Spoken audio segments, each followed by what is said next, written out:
Good afternoon, everybody. My name is Richard Kluche from 680 CJOB. We appreciate you being here, and give yourself a big round of applause. We're at the One Summit. Yay! Later this afternoon, I'm going one-on-one with the mayor. We'll have about 15-20 minutes later this afternoon as we look at what we've learned and next steps on this. We'll also have a summary with some of the moderators and some of the observers of this. And we will also be entertained after our next session from the Four Direction drummers, so we look forward to that. We welcome all those folks who are watching right now on the City of Winnipeg website and on Global's website. Thank you very much for joining us this afternoon. It is my distinct honor and pleasure to introduce our next moderator, and really thank CRRF for this session coming up here. This is the Executive Director of the Canadian Race Relations Foundation. Please, a warm welcome for Anita Bromberg.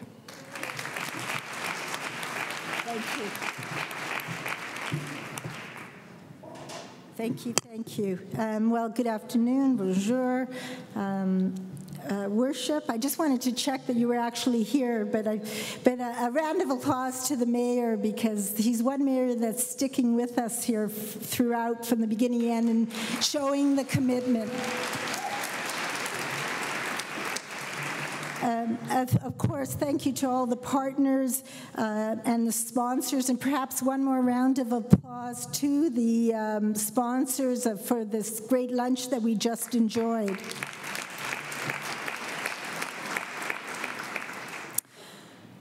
On behalf of the Canadian Race Relations Foundation, we are so honored to be part of this conversation. We acknowledge and thank you for the welcome that we've received here in Winnipeg as we stand on Treaty 1 lands, and of course at the Forks itself, as we've heard, stands as a historic land of gathering where this, of course, amazing museum has been built. I hope you've had a chance to walk through it. I'm, as you heard, Anita Bromberg, the Executive Director. We have put out on the tables handouts that explains a bit about ourselves and what this panel is meant to be, so I urge you to pick it up and take a look at it.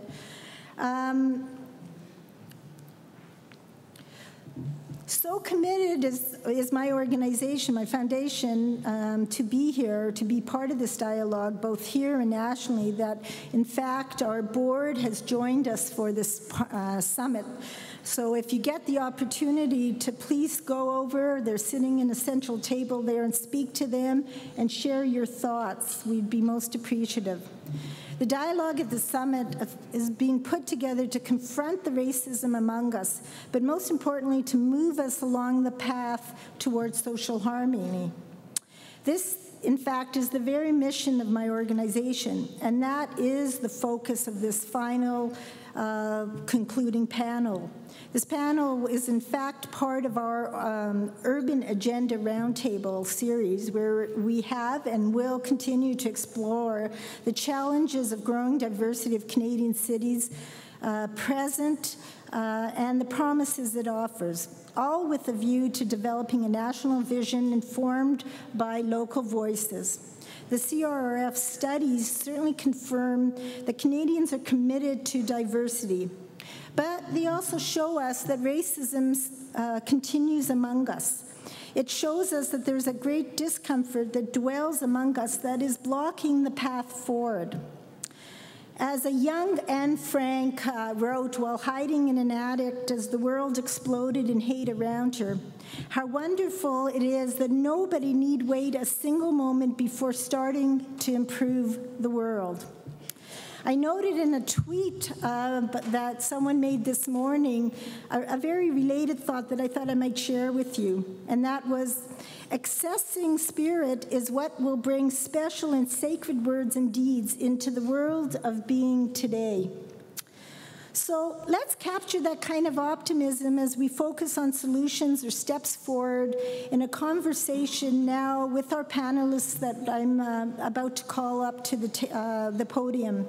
And all of you as we look to how we can hope to best achieve racial justice and inclusion. The Mayor has noted to us that this discussion itself is certainly not going to, in and by itself, improve the condition of those that have or are experiencing racism. But like him, we refuse to fathom the cost to us all if we do not try to bring all of us together, those fighting on the front line, to increase the tempo for solutions right across Canada. The panel you will be introduced to by the moderator herself in a moment, each in their own way, is very much part of the way forward. With your participation this afternoon with the panel, we are sure to be able to continue that journey. So my task remains to introduce the moderator for you, who will then call up your afternoon panel. Your moderator is Marie Bouchard. For more than 30 years, Marie Bouchard, as a bilingual Métis woman, has been a leader in the arts community, championing for the inclusion of marginalized artists into the mainstream art scene. Merging her academic and professional art background with her knowledge of social history, she has supported Indigenous artists from isolated places as part of a cultural dialogue. Marie joined the Winnipeg Foundation in 2004.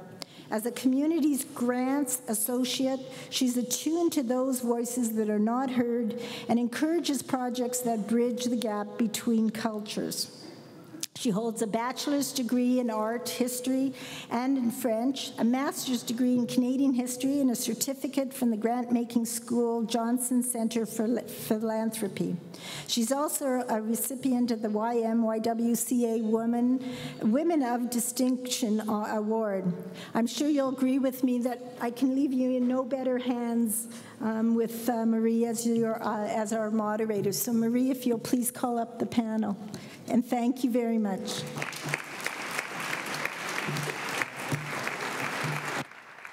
Thank you, Edita.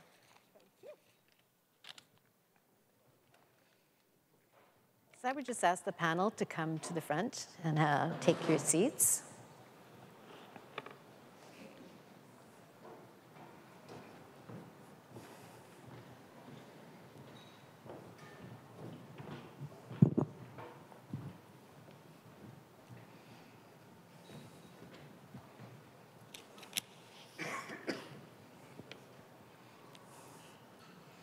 We can spread out, we're not going to fall over.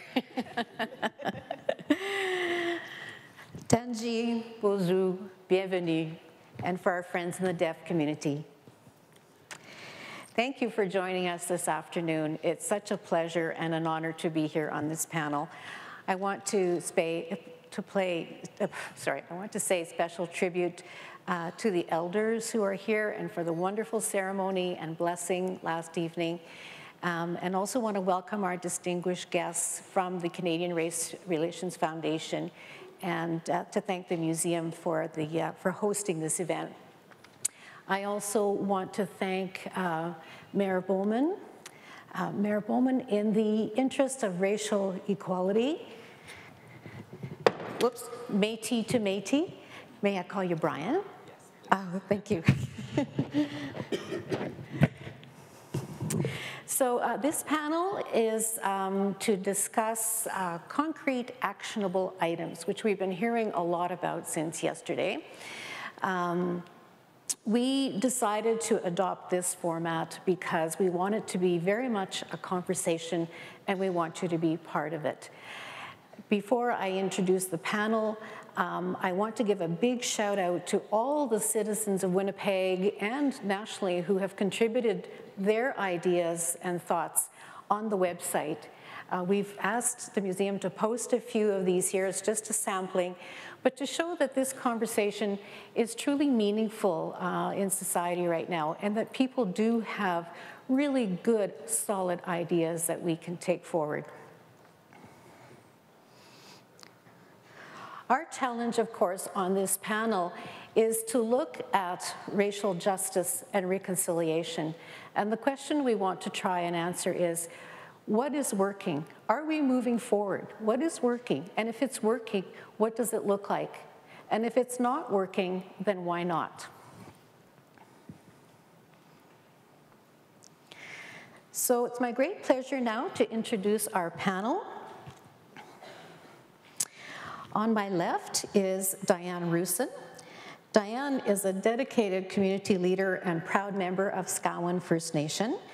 She has worked for many years, primarily in Winnipeg's inner city, for organizations and initiatives that respect the ability and the right of Indigenous families, children, and individuals to care for themselves and thrive. Most currently, Diane serves as project director for the Winnipeg Boldness Project. To my left is Dr. Regine Oweberrieo-King, who is Assistant Professor, Faculty of Social Work at the University of Manitoba. Her research interests include social processes, women's rights, and the psychosocial well-being of survivors of trauma. Next to Regine is Trina Flett. Trina joins us from the United Way, where she serves as Indigenous Relations Director for the United Way's Aboriginal Relations Council. Originally from Fisher Cree First Nation, Trina is an advocate for philanthropy as an empowering tool for Indigenous people and understands the potential in a thriving Indigenous community. And our final panelist is Dr. Keith Newman. Keith joins us from Toronto, where he is Executive Director of the Environics Institute, a research company that provides leading-edge public opinion research in such areas as energy and environment, healthcare, municipal services, justice, transportation, social policy, and Aboriginal issues. So welcome, panelists.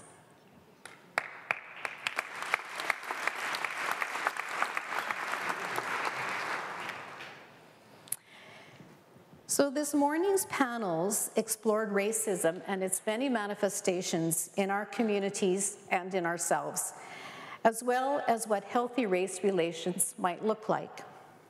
Let's launch the conversation this afternoon with a look at what is happening regarding diversity and racial inclusion on the national scene. Keith, I would like to start with you. Testing? Okay. Thank you. In 2010, Keith, the Environics Institute released the Urban Aboriginal Peoples Study, a landmark study in the country's major urban centers that captured both Aboriginal and non-Aboriginal perspectives. The Institute also recently released a new survey on Canadian attitudes towards multiculturalism and treatment of racialized groups, and is currently undertaking research on the experiences of the Black community in Toronto and Muslims across Canada. So Keith, I want you to share with us, if you would, what this research tells us about the extent and nature of racism and discrimination from the perspectives of both marginalized communities and the public at large. Thank you, Marie. Those are big questions. I'm just going to spend a couple minutes because we're all going to speak very briefly this afternoon. So let me just give you a few highlights from the research that we've done. First, from the perspective of marginalized communities, the research confirms what we already know, that there's widespread experiences of discrimination, stereotyping, disrespect. Perhaps no surprise there. People's experience, their direct experience, how people are portrayed in the media, and the pain that they experience knowing the types of stereotypes that others hold of them. We found with our research with urban Aboriginal peoples across the country that 70% of the urban Aboriginal people have had experience with residential schools firsthand or through their family. Maybe not surprising, but I don't think anybody else has put a number on that. It's a little more difficult to understand the impact of these experiences on people's lives because that's much more nuanced and subtle than perhaps it's easy to get through from research. But we have learned a few things. We've learned that the urban Aboriginal people's experience with the non-Aboriginal community has not all been negative. There have been some positive impacts the way that they have spoken in our research. It has given some of them greater motivation to succeed, to some extent to disprove the stereotypes or to demonstrate their own power and agency. Many of them identified positive mentors, teachers, and others from the non-Aboriginal community. It gave some of them a stronger sense of their Aboriginal identity, which they saw as a plus. And I might point out that this effect was most noticeable in Winnipeg, of all the cities that we studied. And finally, a very interesting result we didn't expect. We found that Aboriginal peoples in Canada demonstrated a greater level of tolerance of ethnic diversity in this country than people in the white community. Maybe it makes sense, but I think it's a very notable finding. In the Muslim community, they face their own challenges in quite significant ways. But Muslims in this country have also made it very clear in the research that they feel that they're much better treated than Muslims in other Western countries. Blacks in this country and in Toronto have other challenges, but they have told us through the research that they feel that they are much better off than their black cousins in the United States. What about the perspective of the broader public at large with respect to racism and discrimination? Yes, there are deniers in our communities, but perhaps it's clear that they are a minority. The research we've done with the general public demonstrates that a significant and growing majority of Canadians recognize there's racism and discrimination, particularly against Muslims and Aboriginal peoples. And this view has strengthened over the last 10 years. So I think that suggests a certain kind of progress in recognition that these issues are here, and I think that's very good. Certainly there's no public consensus about views about racism and so forth. With the Urban Aboriginal People Study, we also asked the views of the non-Aboriginal community in these same cities, and we identified some very clear, distinct worldviews, groups of people or segments that had a particular orientation towards Aboriginal peoples. I don't have time to go through all of those, but two groups stand out. There's a group that we call dismissive naysayers. Those are the people with the most negative views of Aboriginal peoples. They consider Aboriginal peoples to be entitled and really having nothing special other than other groups.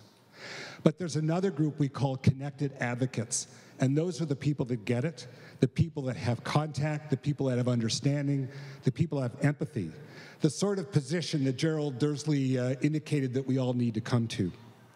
In Winnipeg, there are about 3 in 10 in the community in each one of those groups.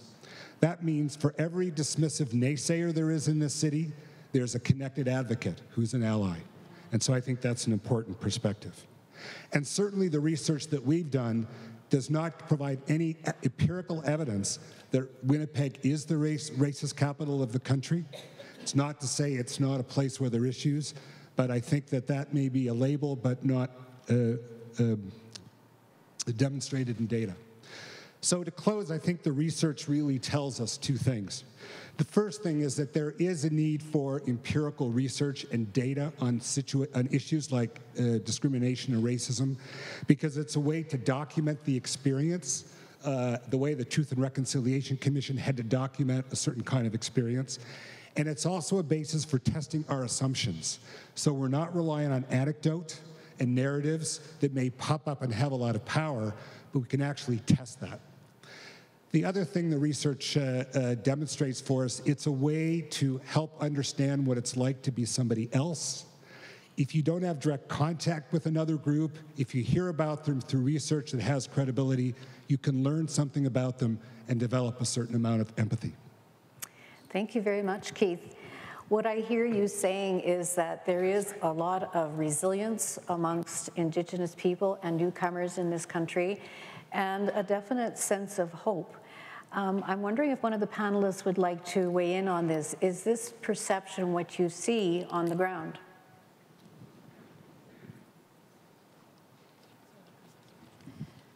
I think it is. I happen to be a person who likes hard facts to back something up, but I know that facts have to be accompanied with the context of the real world. I mean, it's comforting to hear that we have data telling us that some indicators say that we're not the most racist, but it doesn't change the fact of how we feel in real life. Just because there are technically more naysayers than advocates, or as many naysayers as advocates, if a naysayer is standing in front of you making you cry, it doesn't matter if there's 1 or 20 or however many else allies there are. But the data is important. It gives us a foundation to work from, and it gives us at least a standard to try and grow from, as long as we keep it in partnership with the context of the real world. Thank you, Trina. Anybody else want to join in? I guess what I can add to that is and a little bit of what we heard this morning about the systems change. And so, yes, I think data is important. It can be very, very empirical. But I go to the questions of who gets to ask the questions about what kind of data we're collecting, and then whose perspective is that data being driven from. I've spent most of my professional life working in Winnipeg's North End, in the inner city, and within the Indigenous community. And we don't always get to control what data is being collected. And so on the ground, the work that I do, there's a lot of challenge in the neighborhood, and there's a lot of social issues at play. But I work in the realm of inspiration and hope and strength and resiliency every single day. And so there's lots and lots of that. But that story isn't often told through empirical data methods. So it's just another systemic thing that we need to pay attention to when we're going about that work. Thank you, Diane. Eugene?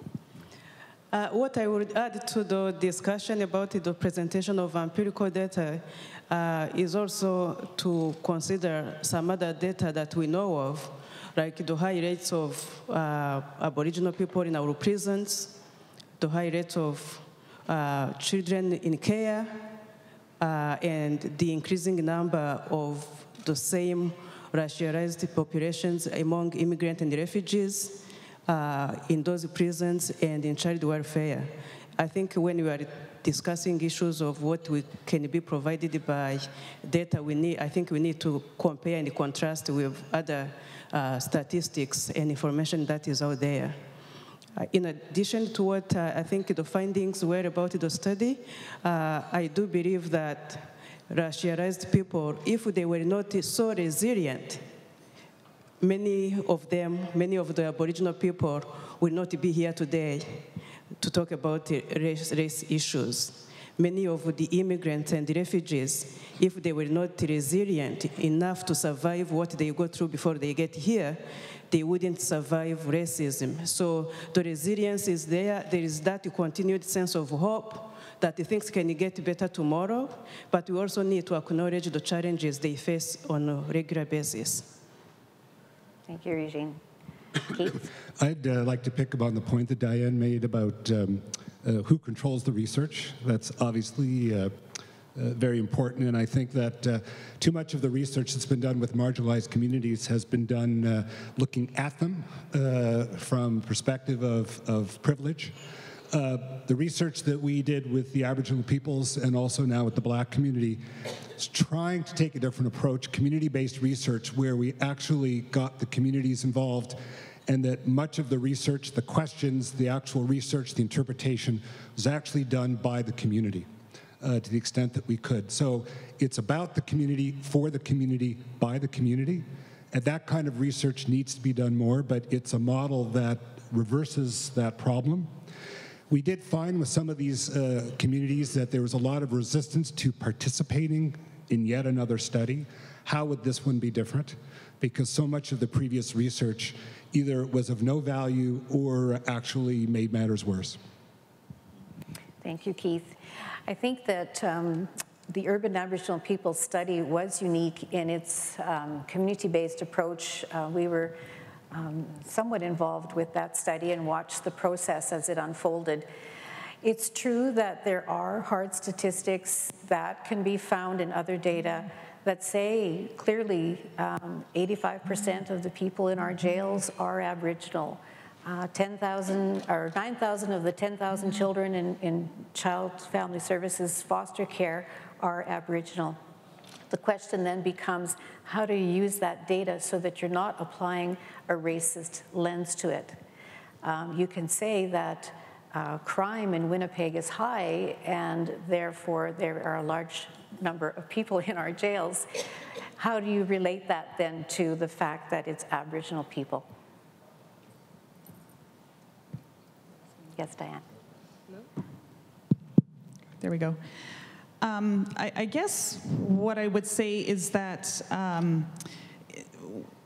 for instance, an example of that, I think, is the work that we are doing with the Winnipeg Boldness Project, where we're actually in the inner city. And it's looking at early childhood development. And so somebody somewhere has defined early child development as the age from 0 to 6. And so we gathered together a group of Indigenous knowledge keepers and asked them about, what is success for early child? And I see May Louise here, who was part of that circle. And the first thing they said was, well, why 0 to 6? Who picked that?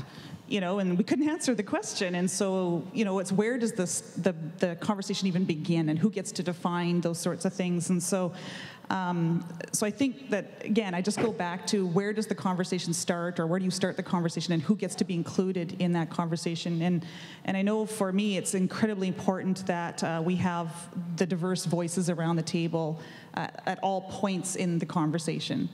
And so, and again, I work a lot within the Indigenous community, and so, but we're dealing in systems that the Indigenous voice often isn't a part of the resources and the decisions and the power. Absolutely. I would definitely agree with that. In the work that we do at the Winnipeg Foundation, we like to take the approach that we're working with the Indigenous community, supporting them, responding to what they feel their needs are. And we do, to some extent, rely on data. And I know that at the United Way as well, you have done, the United Way has done a fair amount of research and published the Aboriginal People's View. So there are different resources available to us. I guess the challenge with research is that sometimes it sits on a shelf. And so how, in this quest to come up with concrete solutions regarding racial justice and reconciliation, how can we better use that data? How can we better engage the community in understanding those findings and using it towards arriving at solid, concrete solutions to racism and towards reconciliation?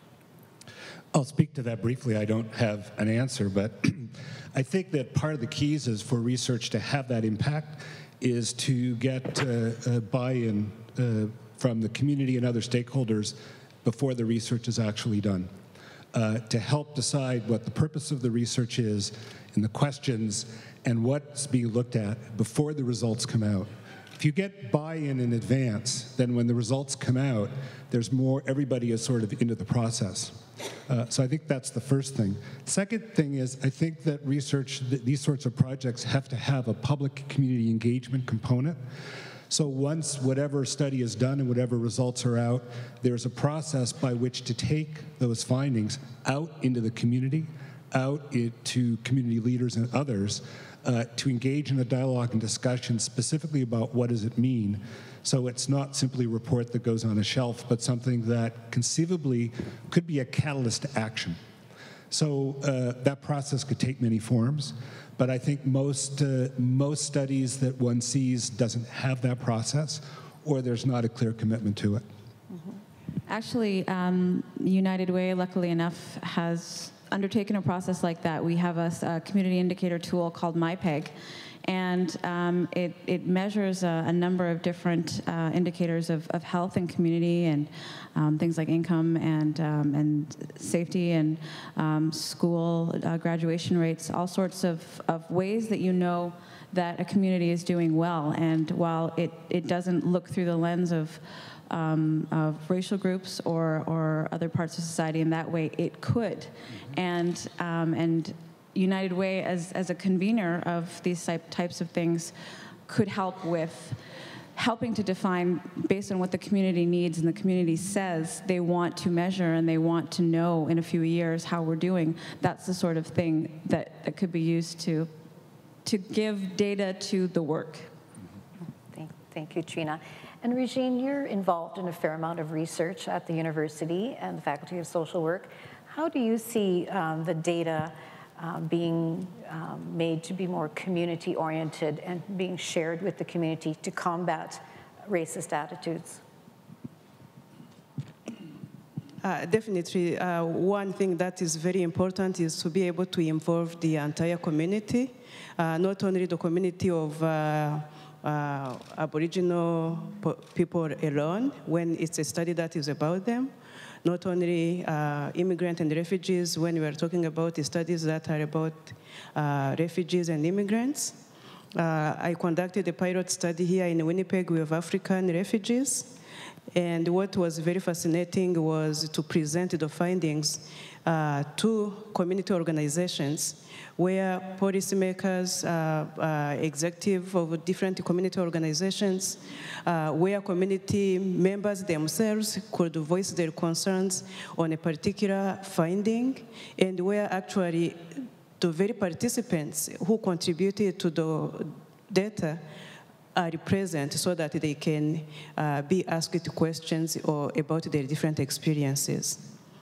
On the issue of studying the racialized people, I find that to be very problematic itself, especially when we are talking about issues of racism and exclusion, because we are most of the time talking about those who are excluded, those who are marginalized, but we never get to hear the side of those who are doing it, who are excluding, who are enjoying all the privileges that are taken away from those who are marginalized. That's a very good point, Regine. Thank you. Thank you. So we could say then, for this section, that in our toolbox, evidence-based research is crucial, and community-based approach in doing that research is also essential. If I could just add a coda to that, I think community ownership of the research is an important component that perhaps wasn't said, but should be explicit. Thank you. And to add to that, actions. Because I think we need the research that doesn't sit on the shelves. We need the research that takes us to actionable activities. Thank you. So we're going to move now from this national research on Aboriginal and non-Aboriginal perspectives and zoom in on what's happening in Winnipeg's North End. Diane, you're with the Winnipeg Boldness Project, a daring and innovative initiative that strives to give Indigenous people in one of Winnipeg's most impoverished neighborhoods a voice in how and where they fit into the city's social fabric. How is the Winnipeg Boldness Project addressing social and racial justice? And do you see evidence of reconciliation between the diverse populations that make up that community? No, yes, yes, and no. Okay, we're done. I'm just kidding. Okay. First, I just wanted to acknowledge our elders that are here mostly, and I see Fred over there and a few others. And if I could just repeat everything that Elder Stan McKay said this morning, I would, and we could just all go home because I think all the answers were stated there. But I think what we're trying to do is, as the Winnipeg Boldness Project, is really take a hard look at systems change. Because at the end of the day, you know, I think that individuals will always rise to opportunity, and they have the capacity and the resiliency to do so. But systems and barriers get in the way of that, of the realization of that potential. So we really need to look at the system stuff that's happened. Again, Stan just spoke so eloquently this morning about lots of those systemic barriers. And so even this research question that we were just talking about, the Boldness Project is a research and development project as well.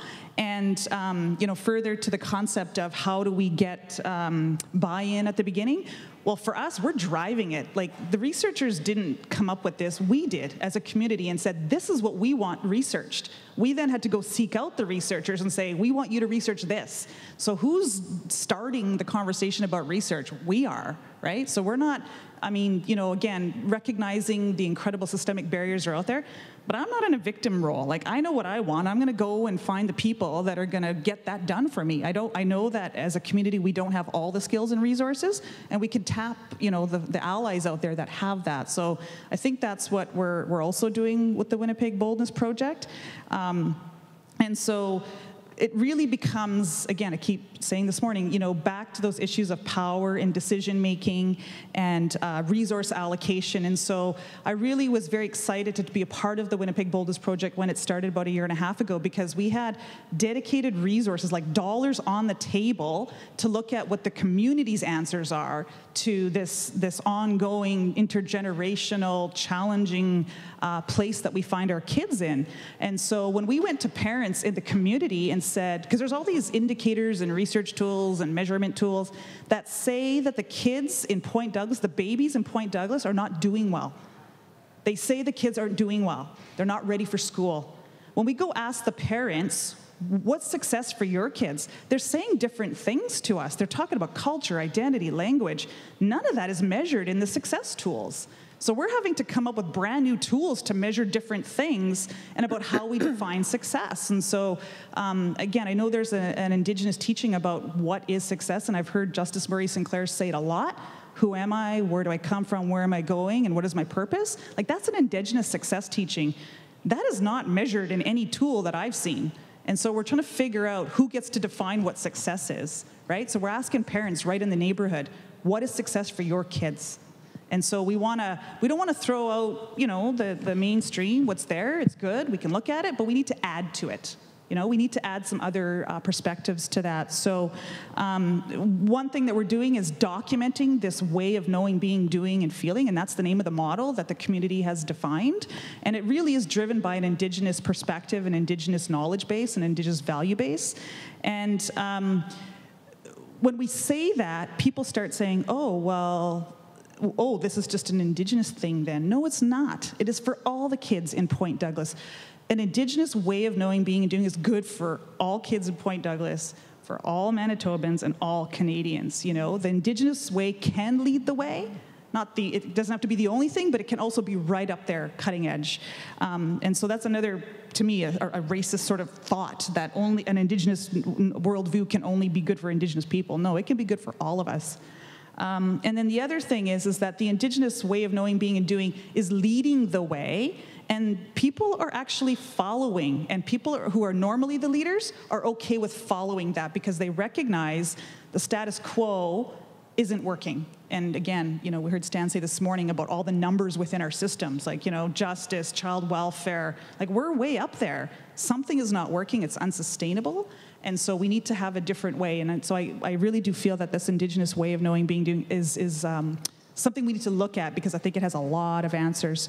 And then the idea that people can follow, people who are normally in the leading positions can actually follow. And you can listen, and you can learn, and you can walk with, and you can support. And so allies have a role in that. And I think the other, when I say we're a social innovations project, we're also, this concept of collective impact. And so that's working across lots of sectors. And so I'm very inspired to know that people like the United Way, the Winnipeg Foundation, our corporate community, our government, the two levels for sure. We're going to get the feds at the table. Any feds in the room, we got to get you there. That they're walking with us and actually looking at what the community is saying and following the lead of the community. I have not seen a lot of that in my time. I'm a social worker. I'm an activist. I'm in the inner city. I have not seen much of that in my time. So I'm really enthused to see the beginnings of that. I mean, time will tell. We'll see. But for now, there's a lot of good faith, and there's a lot of trust being placed in the community. So now we just have to deliver. Thank you, Diane. So you're doing a lot of reconciliation work on a daily basis on the ground. And what I hear you saying really backs up Keith's research, that there is resilience, there's hope, there's openness to change. And as you say, that is something relatively new. in our lifetime. And so it's very, very interesting and important work. Panelists, do you think Boldness Project is on the right track? I'm just learning about it now, but it certainly is. I'm very excited. I think one of the things that probably comes out of this that we've seen is that one of the impacts, the research findings, sometimes when those findings are shared with the community itself, people learn. I think it's an assumption from when you're outside a community that a community is tight, everybody knows everything that's going on, where in fact that's not the case. When we started working with the Black community in the Greater Toronto Area, that's a very diverse community. And one of the things we heard was that people in one part of it said they didn't know the other parts. So I think that there is reconciliation. I think there's agency, there's strength when people can see their experience reflected in projects, and they can learn about things and they realize they're not alone. That their experience, or maybe their family, isn't isolated, but it's part of a broader experience, and that brings them together. Thank you, Keith. And Regine, maybe I could ask you, the methodology that's being applied by Boldness, do you see that as an effective tool in terms of working with newcomers?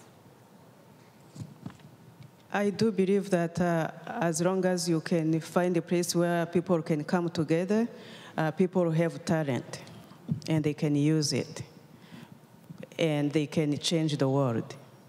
As long as they are supported, as long as they are on the right track, as long as they have goals they wish to achieve, and they are acknowledged for the work that is being done.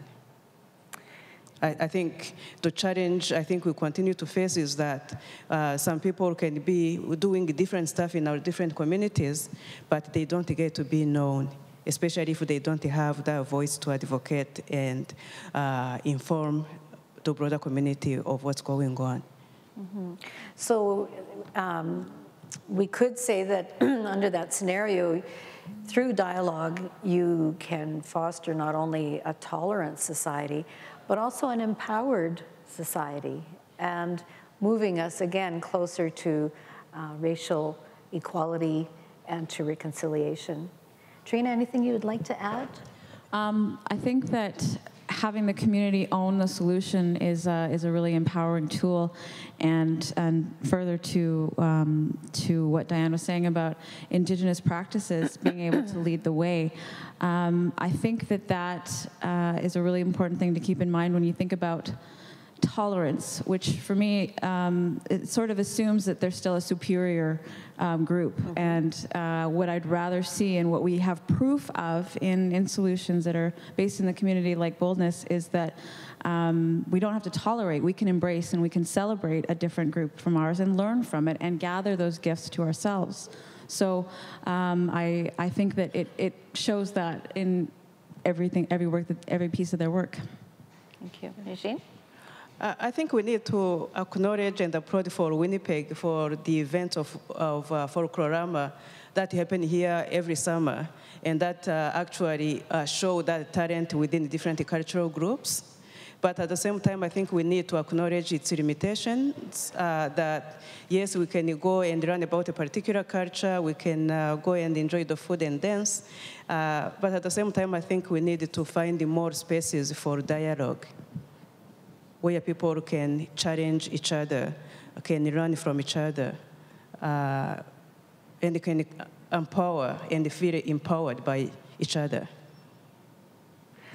So in our toolbox, if we're looking at the local situation, in this case a neighborhood level, things that we can put in our toolbox: giving people a voice, empowering a community, creating space for dialogue, embracing different perspectives, different values. Anything else to add to the toolbox? If I could just shift it a tiny bit. Again, it's not giving me a voice. I have a voice. I've always had a voice. And usually I have to kick in the door before somebody will listen to the voice. It's really nice when the door's opened and you're invited in. So just, we're not all victims here. Sorry about that. No, don't apologize. Well, you know, it brings up a very good point that language is so important when you're talking about racial justice, racial equality. Even the example we gave before about statistics that talk about children in foster care, does that mean, and that the majority of them are Aboriginal, does that mean, and using Diane's example that she quoted to me earlier, does that mean that Aboriginal parents are bad? Or does it mean that the system is broken? So it's true, it's hard to shift from an us and them type of conversation, and it requires that openness that we heard Dr. Shirley talk about last evening, openness of mind and of heart. Thank you. We're going to turn our attention now to some of the work that's being done in the broader community in Winnipeg. Trina, this question is for you. The Mayor of Winnipeg has brought us together to work as one, to unite against racism in our city. The United Way in Winnipeg and across Canada has a strong and established reputation working with underrepresented groups and driving collective action to promote equality of opportunity for all. This effort is largely underwritten by people from all walks of life, our corporate sponsors and other charitable organizations. It is, you might say, collective action on a grand scale.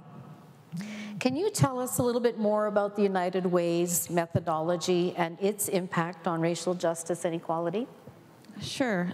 First, I just want to thank everybody for coming here today, regardless of what the reason is. You're bringing your willingness to work together, and that can't help but move things forward.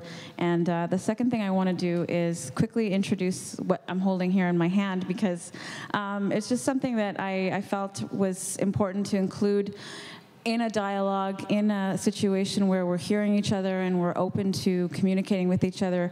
It is a talking stick that was gifted to United Way by our Aboriginal Relations Council a couple of years ago.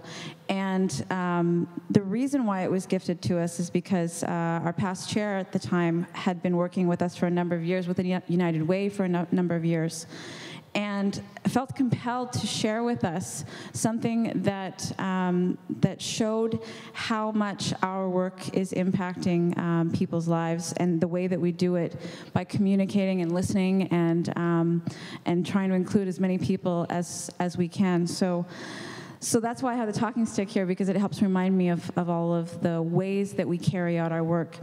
And just everything that you've been mentioning in the toolbox that you talk about, and I think about, well, that's exactly what I would say about how United Way makes a difference in our city.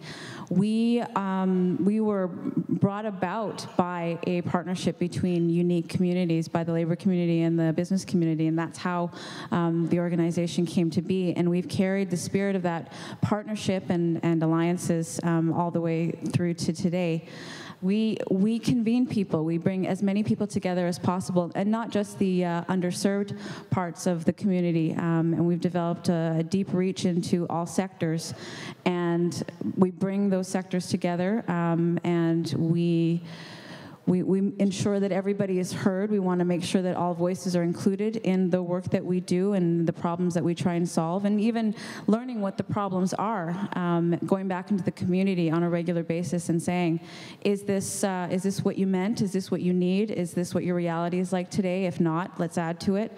And an example of responding to the community is the fact that we have an Aboriginal Relations Strategy, we have an Aboriginal Relations Council, and that we have an Indigenous Relations Director, and that we recognize there's importance to have that lens on our work, was based out of the community telling us, the Aboriginal community telling United Way, we don't feel heard, we don't feel seen in your work, and we want to be in United Way listened. And so the process of responding to the community that way. The other part of United Way's methodology is about understanding that bringing everybody together means that not everybody's going to agree, but that dissent can actually be the most informative part of your process. It's where you actually learn new things, and that is actually what leads to the breakthroughs when people disagree or they push back or they challenge and say, well, what about this? That actually is when we grow. It's almost like the idea of saying, a lot of people think you end a discussion with the words, "I disagree." Sometimes at United Way, we realize that that's actually where we start talking. So I think that bringing people together and making sure that everybody's heard, and then the other part of our work is just to commit to keep going, to have the courage to work through things, and the patience to know that it's going to take a long time to change some things. We practice that in all the work that we can. Thank you, Trina. Any comments about collective action in Winnipeg? We've seen the United Way, watched its progress. We know that there are other activities in Winnipeg that we could dub as collective action. Any comments or examples of that? We know that there was a parallel summit yesterday and today through the Aboriginal Youth Opportunities, young people who wanted to contribute to the conversation.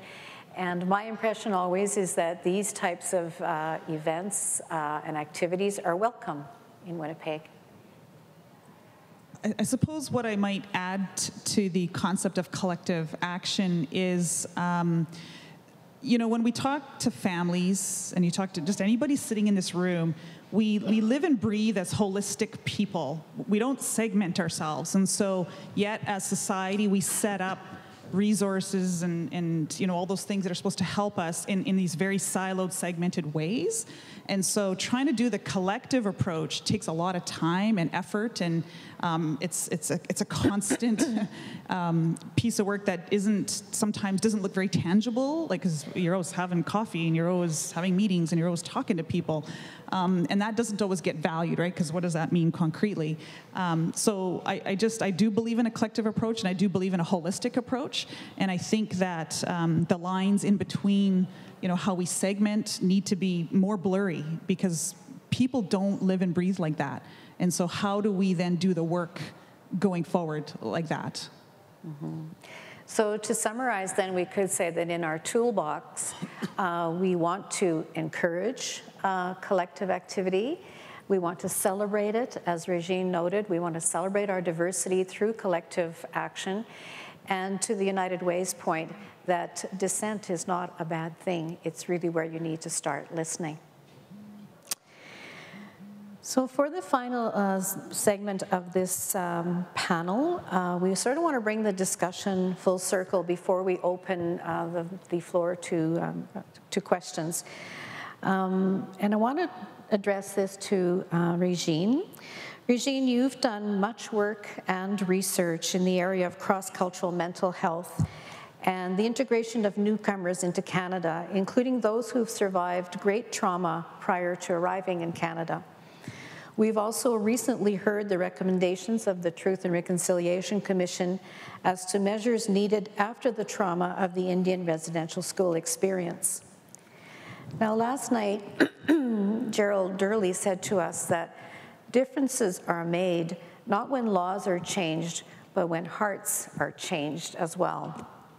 I wanted to ask you, what diversity and inclusion policies need to be implemented or altered in Canada to better understand and deal with such experiences as we strive to achieve true racial justice and reconciliation?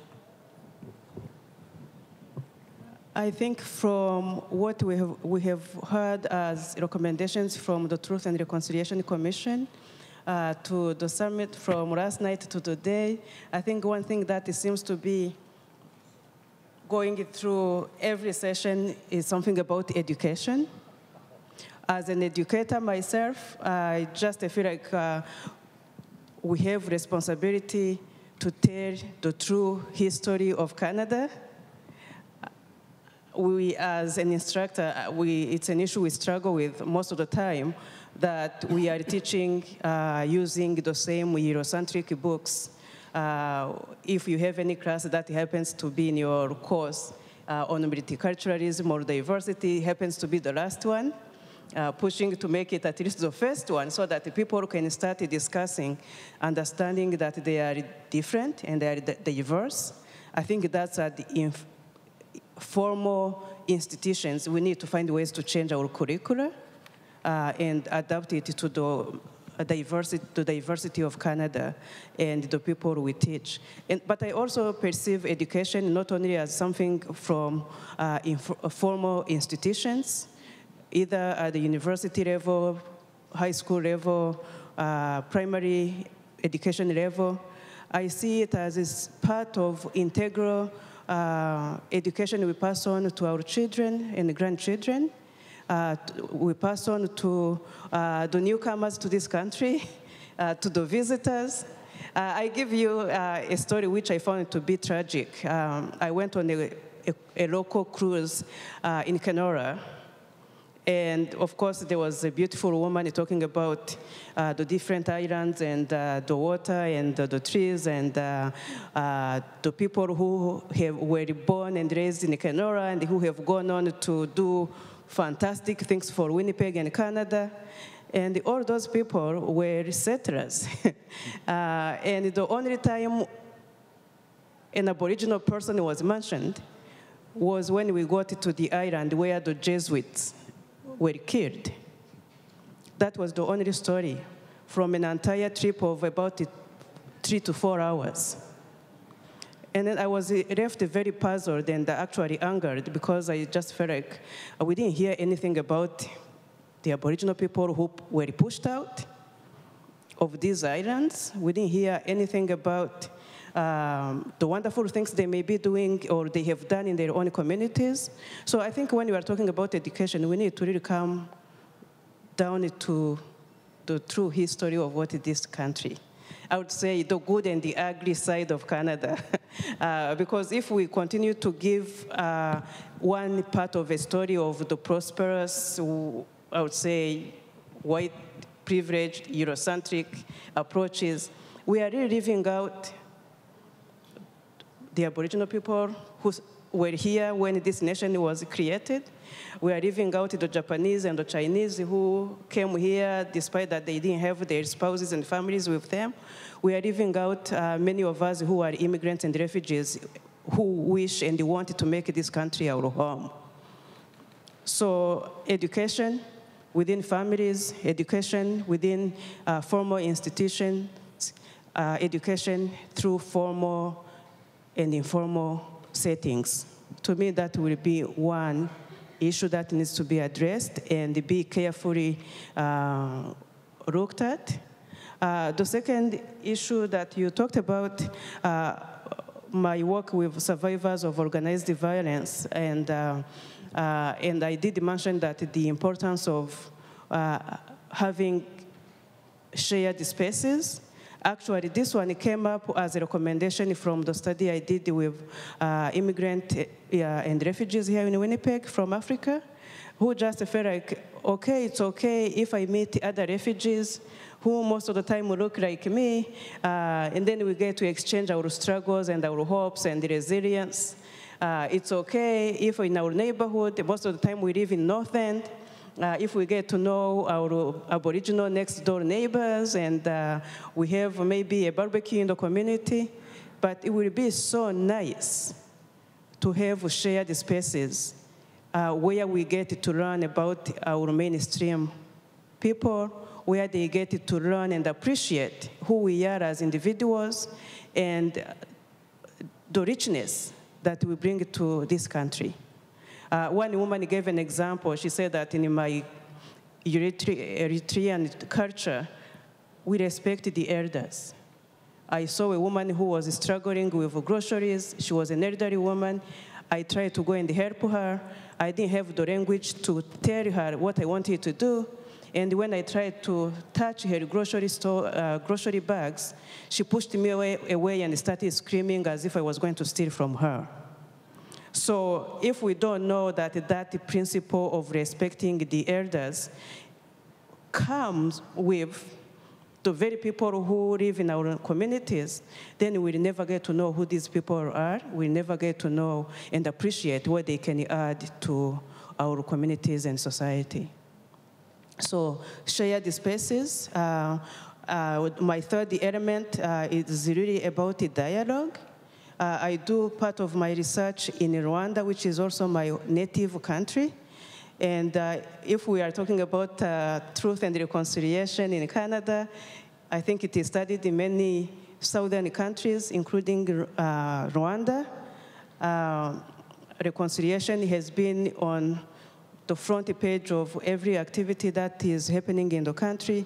But I want to bring an example of a program I got to investigate. I attended as a participant first. And the guy who introduced the program was like, I need you as a Hutu and Tutsi in the same room. And talking about that after the Tutsi genocide in Rwanda, it was quite crazy because the people didn't have anything to do with each other. But he insisted that he needed to have those two groups together.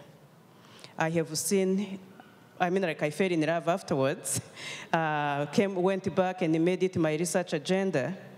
I was in Rwanda this last June, and the people who have gone through the program as Hutu and Tutsis, they are now at the stage of organizing community reconciliation events, where they invite other community members who haven't been part of the program, where they are telling the stories of healing and transformation and the things they start doing within their families, within their communities.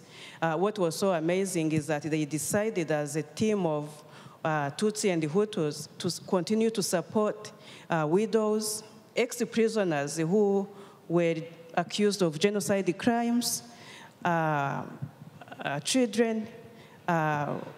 They just feel like those who are most vulnerable, they need to be given a hand and extra support so that they can move forward together without those racial discrimination in Rwanda. And I do believe that if we engage in the same processes of dialogue where people actually get to tell their personal stories as Aboriginal, as Black, as immigrants, refugees, white, yellow, you name it, I think if we accept who we are as individuals and have a chance to listen to our own stories and feel compassion and empathy for others, we can change the world. We can really reduce those racial discriminations and exclusions we have been talking about. Thank you. Thank you, Regine. So very powerful thoughts. And I just want to say to Elder Stan McKay, I think you have a very strong ally over here in Dr. King. We do want to leave a little bit of time for questions from the audience, but before I move to that, any of the panelists want to respond to Regine's comments? I'd just like to pick up on your first point about education, which I fully agree with, but I think the concept of education could be expanded a bit to include, for instance, education of the media as an institution which has a lot of power to tell stories and could be doing a better job of telling stories. And so I think focusing on education of the media, focusing education on people in government institutions and the courts, I think is another form of education that I think also is important. And what's more, I think that education ideally should be experiential education and involve the kind of dialogue you're talking about. So it's not just book learning, it's not just lectures, but it involves actual connection and dialogue with people from these groups that can have a personal, individual impact on these individuals that can start helping to change the institutions. Thank you, Keith. And I think that's certainly a good point to add to our toolbox, that we have collective action, but there's also the responsibility of individuals to educate themselves, to make an effort to go out and meet other people, talk to them, get to know their story, and also share with them your own story. It takes two to have that dialogue. It takes two people, and to understand each other, you have to share your life experiences, and that's where you can find some common understanding. I've heard very clearly again that certainly summits of this nature and even smaller gatherings is something that the city of Winnipeg could look at doing on an ongoing basis. So we're going to add that to the toolbox as well. At this time, I'd like to invite members of the audience to pose questions to the panel. There are some microphones there and over on that side of the room. So if you want, you can address your question generally or to one of the panelists specifically. And if you could state your name, please. Hi, my name is Mayangan Linklater, writer, thinker, connector. And I just want to thank everybody for contributing to the dialogue here. It's definitely an important conversation to have. So I'll be brief, just because of the fact that I think there's a lot of things that I'm thinking, just in terms of systematic change to municipal policies that promote inclusion and participation. I think one of the things for me to recognize is the history of Indigenous people here in the city of Winnipeg.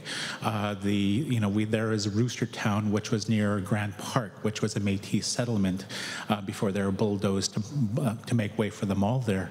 Number two, in 1959, the Indian Métis Friendship Center was formed here in the city of Winnipeg, and one of the first of its kind.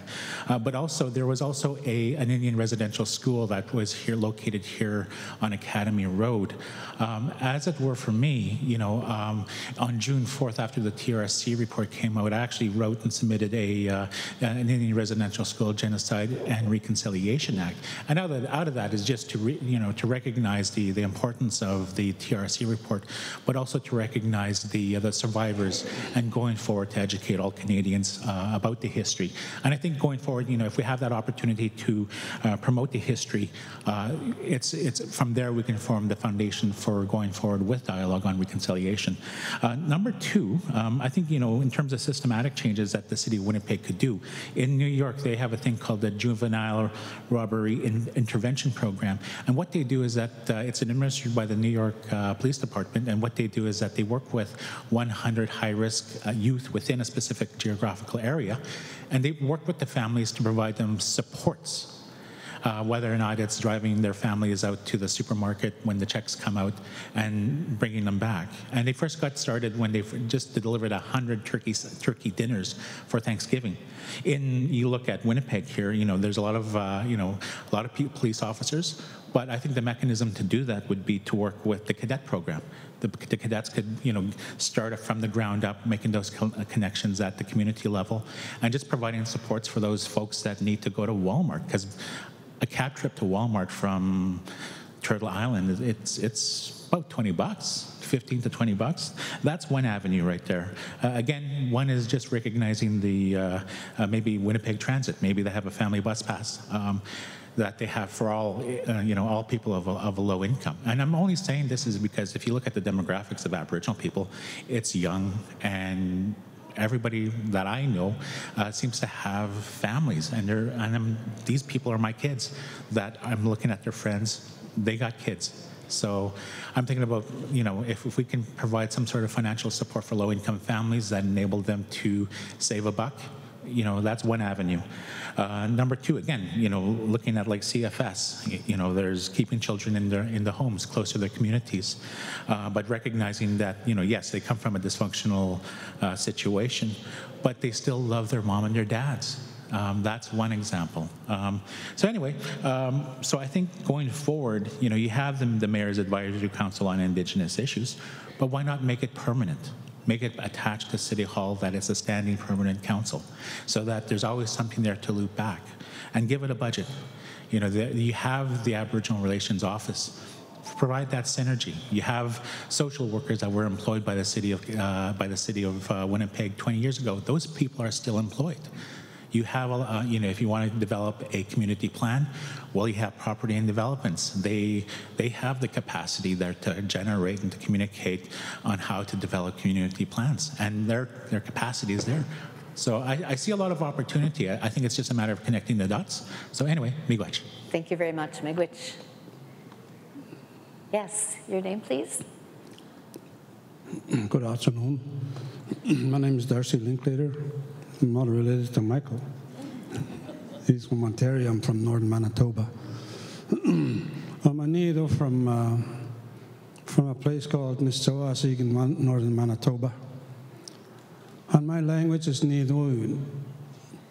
And in my language, we don't have a word for racism. We believe it's a demon that came across the ocean in 1492. And I want to tell you that we've been civilized to death. by foreign beliefs, especially religion. We've been researched to death. All kind of researches in our community. How do you civilize us back to life? How do you research us back to life? We had to come up with a word, to address the prevailing attitude, conquering attitude. And we had to come up with a word to describe that negative energy, so we don't have a word for racism. I'd like to ask you, what is your understanding of reconciliation? Are you using the government's understanding, definition of reconciliation? Our people, this is not new to our people. We have a customary law principle. It's called koyas kunigiwin. It means to right the wrong.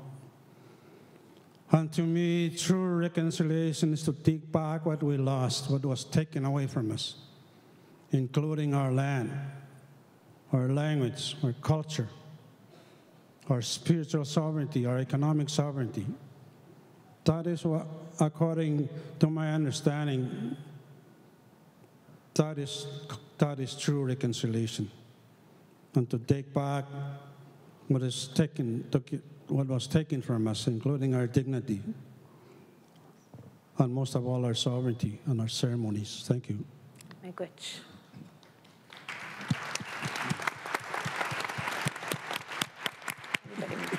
One of the panelists like to respond to Darcy? I have the answer for that. No, I'm just kidding. I don't have an answer for that. But as you were talking, like, a lot of thoughts flow through my mind. And so when you say, what is your definition of reconciliation, I do think that's an English word. And so is there a different language maybe that can describe what that is versus an English word? And then it's a word. And I think about reconciliation more in terms of a concept than a word.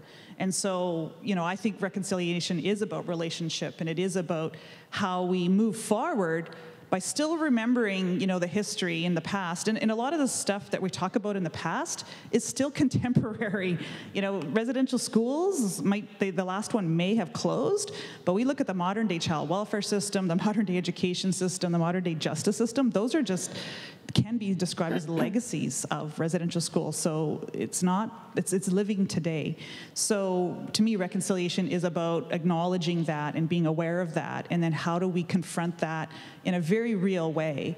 And so, we can't stay with the status quo. We do have to look at how there are things in place. Systems are in place, and I had once thought that systems were broken too. I say that all the time, that systems are broken as well. And then I had a chance to sit with Cindy Blackstock, and she corrected me and said, systems are not broken. Systems are doing exactly what they're set up to do. And some people benefit from it, and some people do not. And so when you talk about going back and getting back what we lost, right? There are current systems in place that are keeping it the way it is. And so we need to look at those systems and have a more equitable sharing of resources. And I purposely use the word equitable, not equal. I mean, we may want to get to equal as the end goal, but we're all at a different starting place. And so we have to talk about equity, and equity is about this, recognizing that it's like this. We need to focus here to bring that up, right? And so sometimes when we do equity work, people go, well, that's not fair. Why are they getting more? Because it's like this. So so I don't have a clear answer for you, but those are my things that were coming to mind when you were making your statement there. So thank you, Miigwech. Keith? Yeah, well said. I just want to speak briefly to your question about, well, how would research be useful? Given all the civilizing that's been done. I think it's really a question of the Aboriginal community or communities deciding what sort of research might be useful for itself, determining it. And I think looking at the Boldness Project is an excellent example where it was the community that made the decision that there might be a type of research that might be valuable for its purposes. And I think research is a tool, it's a methodology, it's a technology, and I think it's something that Aboriginal communities should take for themselves and use as it sees appropriately. Trina? And thank you, Keith. Thanks, Keith. I think that when you're looking at reconciliation, whatever you want to call it, just that idea of groups coming together and acknowledging each other's hurt and learning to trust each other and learning to work together. There are available tools right now with looking at the 94 calls to action from the Truth and Reconciliation Commission. I know that in the philanthropic community, we're taking a long look at a framework for reconciliation that's like that. There is even a declaration to support from the philanthropic community to support reconciliation. And philanthropy itself is, I think, adjusting itself from a charity model of a benevolent force helping somebody else to recognizing that we are kind of all in this together, and if you're not well, then I'm not well, and that's why it's important for me to give what I have to you and share with each other in a reciprocal way.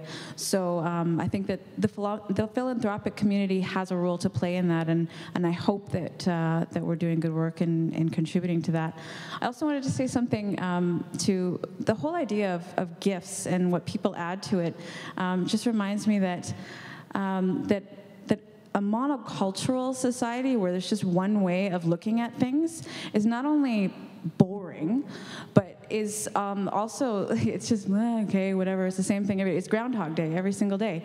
It also, it prevents us from innovating. It prevents us from coming up with new ideas. And I mean, and that's why it's not sustainable. You have to have new perspectives. You have to be able to see a different way of looking at things. Otherwise, you're never going to do anything different. And I mean, it's a stagnant way to live, and ultimately probably won't last very long. So I just wanted to make that point. Thanks. Thank you, Trina. So we'll go over to this mic now. And your name is? Hi, I'm Kate Kaler with the Social Planning Council of Winnipeg. Welcome. Thank you very much. Thank you for the day. Thank you, the panel, very much for the conversation and the discussion. I was actually I have a kind of a practical question and with the doctor here from Toronto, because I believe Toronto is looking at this with the idea of giving the vote to non-citizens at the municipal level, given that we have such a large newcomer population here in Winnipeg. Getting citizenship is now longer and more expensive, and so they could be here for years, paying taxes, paying into our economy. Wondering, anybody on the panel, what you would say to that? Well, I'm certainly for it. It's a political issue, and it's now on the table in Toronto, and it's not clear if it's going to become a reality or not.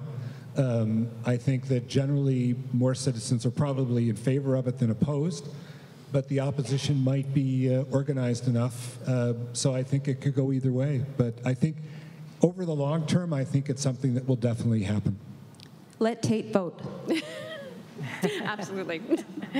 Thank you, Kate. Thank you very much. And so over to this mic, and your name is? Thank you, Russ Wyatt, City Councillor. Of course. I just want to thank the Mayor for this conference. I think this is great. And I just want to say, I think some of the ways to challenge racism, I feel racism is a symptom of the marginalization of a people.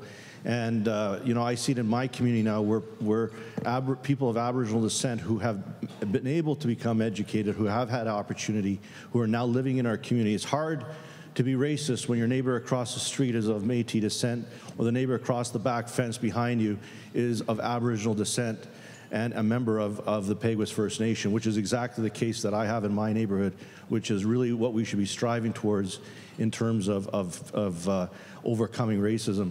But I just want to say one thing too, and that is, you know, we talk about the racism.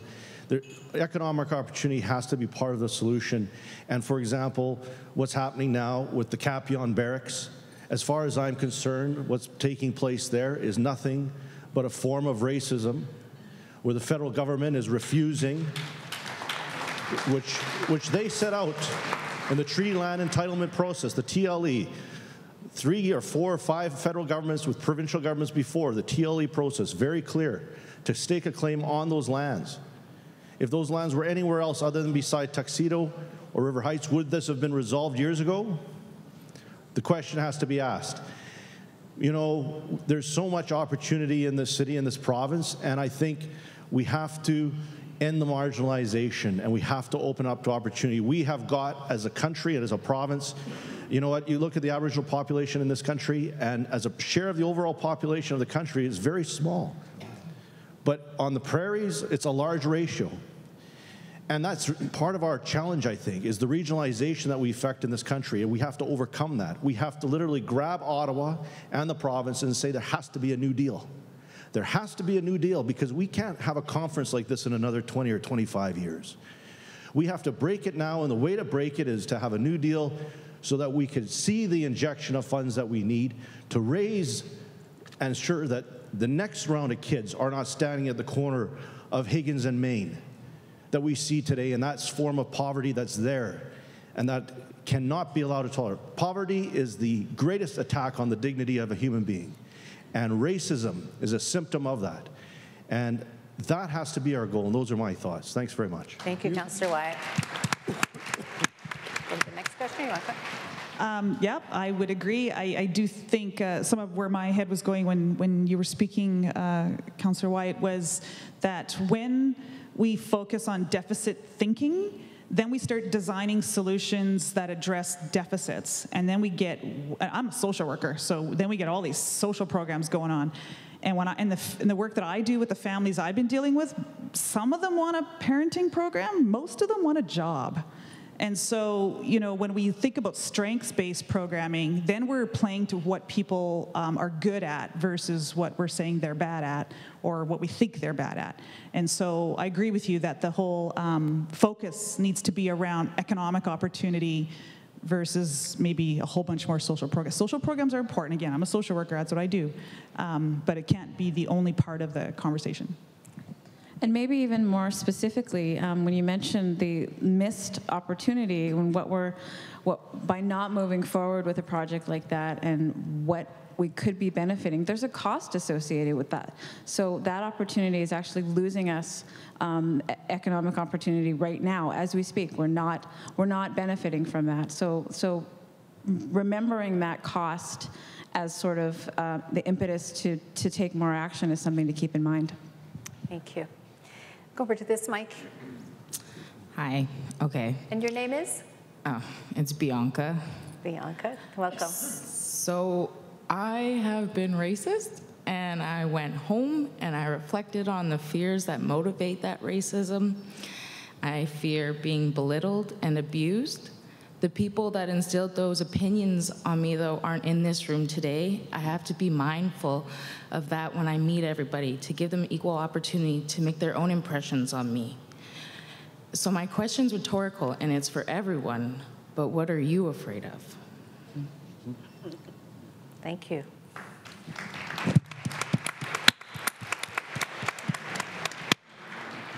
And this young lady? Yeah, my name is Grace. I have been a racism.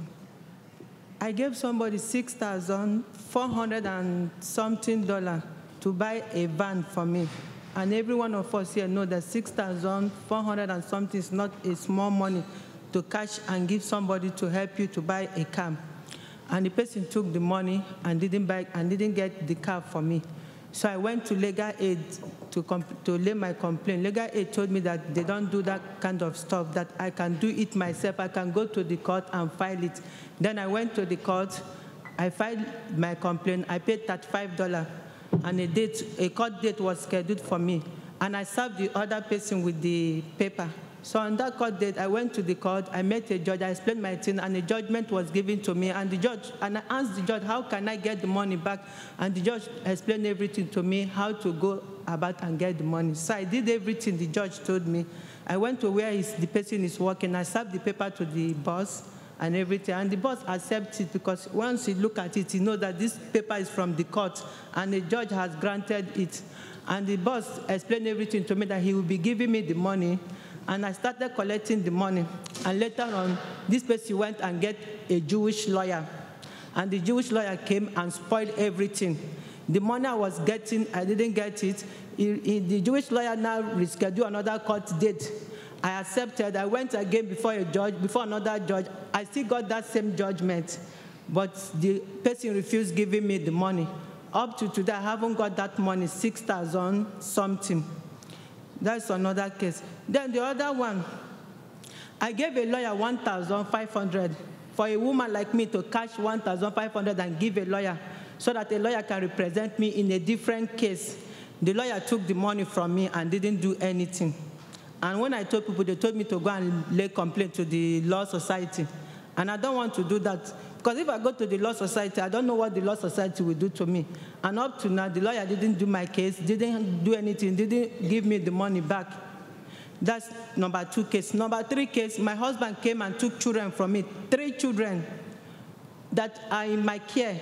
We don't live together. He lives separate, I live separate, and I have every paper. He came and took the children from me. I called the police. I called 911 that day. The 911 came. I explained everything to the 911. The 911 followed me. We went to his house, and he brought a protection order and showed the police. Then the police asked me if I know what is going on. I said, no, I don't know what is going on. The police said, okay, I should follow them. They should explain me what is going on. I followed the police. They explained me what is going on. They brought a protection order my ex-husband did and gave it to me, then explained everything to me, that I should go to legal aid and get a lawyer. I went to legal aid. I gave the legal aid the protection and everything. The legal aid told me to go home, that my children are coming back. This lawyer went to the court, filed a paper, but did not present it, did not go before a judge. He just filed a paper and just left it there. But the case did not go before a judge. Up to today, I'm still facing that problem. I don't know how to do it. Thank you for that, for your story. I think you've given us a very concrete example of what it's like to face racism and discrimination on a daily basis and in daily life. Thank you. We have time for one more question, and perhaps this gentleman over here, are you ready? Thank you. My name is Alan Campbell. I'm a school trustee with the Interlake School Division, and I'm also on the provincial executive for the Manitoba School Boards Association. And when I heard about the Mayor's Summit on Racial Inclusion, I thought that's something I need to be at. And we didn't really coordinate, but there are a number of trustees here today, a number of senior administrators from different divisions throughout, and I understand there's also members from the Provincial Department of Education. With all of that said, I'm very pleased to hear the underlying reference to education over and over and over. When I heard Elder McKay suggest that we dismantle the education system, there were a few of us trustees in the room that went, we need to talk about that, and we know we need to talk about that. Just to put it into perspective, the Interlake School Division has about 2,700 students.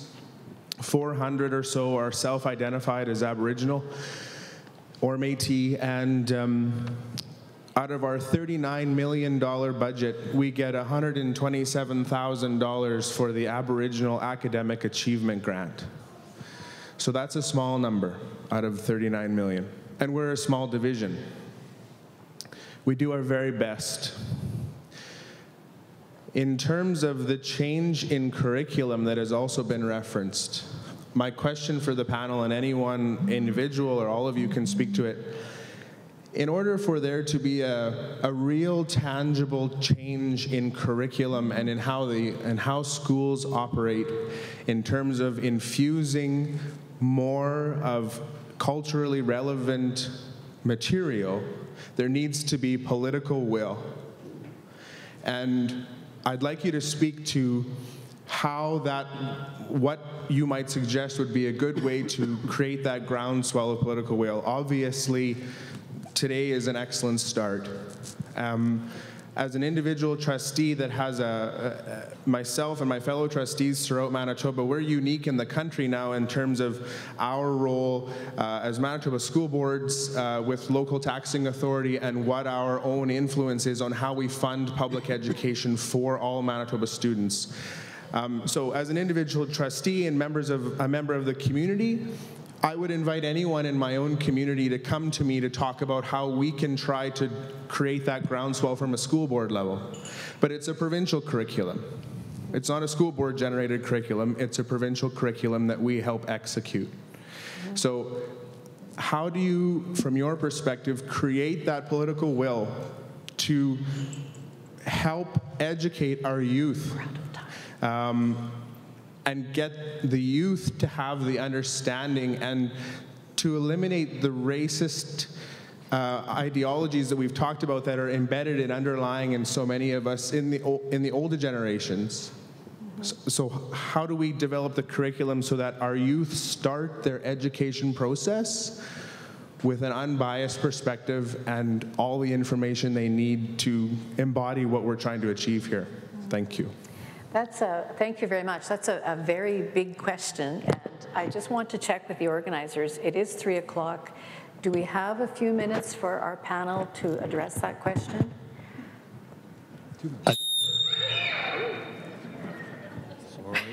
Sorry. That would be you got 5 minutes. From Got about 5 minutes. Yes, Anita. Go ahead. Okay, so Keith, if you would like to answer the question. You talked about political will, and it's not an easy thing to generate, but I think something that could help with that would be to perhaps help address the opposition that there might be, the political will on the negative side. And again, that could come down to research, because there may be assumptions that politicians are making about what Manitobans would or would not accept. And those impressions that may be coming from strongly held views that may be on the racist side or not being very supportive, and they are very strong voices, but they may not reflect the majority view. So if there's appropriate research with the broader public to understand the level of support and opinion may be much more accepting than the impression may be, that may give politicians a bit of confidence to move forward in some way. Thank you. I could go on about that. I've been involved in many initiatives, and I've sat on many councils for many educational institutions, and our provincial government just announced, like on June 4th, I think it was, or somewhere around the TRC time, that they are bringing forward the legislation for the the First Nations, Métis, Inuit programming within education curriculums, and so that'll be legislated, so that's the highest order, and then there will be policy. But I also know I've been doing some work with schools, and I think not everything has to be within policy. Some of it's in practice, and so when you say there's a $39 million budget, but we only get $127,000 out of AAA, well, why does it have to be just AAA? Like, where's the $39 million? Where are you reallocating that towards some of the Indigenous stuff? And again, the Indigenous stuff is not just for the Indigenous kids; it's for the whole school division. So I think everybody has a part to play. I've also been involved organizing those parents, because it's the parents that got to go down there and beat up the politicians. Like, where are our people in leadership who are in that ascribed leadership role, because they have a voice too. So I think it's just a whole bunch of people coming together, and so we need to get Stan on the board of the school division. It's one tangible thing we can do. And so I think there's lots. If the bunch of us get in the room and apply our creative thinking, I think we can come up with all kinds of small, easy, low-hanging fruit ideas, and then we can go at the big stuff and the long-haul stuff. So I just see lots of opportunity. Thank you, Diana. And that's a wonderful way to wrap up this panel discussion, with that hope and optimism, and with some really concrete ideas as to how we can go forward. Certainly, the mayor has correctly noted in announcing the summit that one gathering is not going to end racism, but it is a stepping stone, and one that we hope will continue. From our discussions, it seems that the challenge going forward is to continue to confront racism head-on, to address those past injustices, but also leave room and opportunity for new ways of relating to one another. I want to thank the panelists, Diane Rusin, Dr. Keith Newman, Trina Flett, and Dr. King for joining us this afternoon, and I want to thank all of you for contributing to this conversation. I want to leave you with a quote that was submitted by James Jansen on the Summit website. It is by the 13th century Persian poet Rumi, and it says, "Out beyond ideas of wrongdoing and right doing, there is a field. I'll meet you there. We'll see you there." Thank you. Miigwech.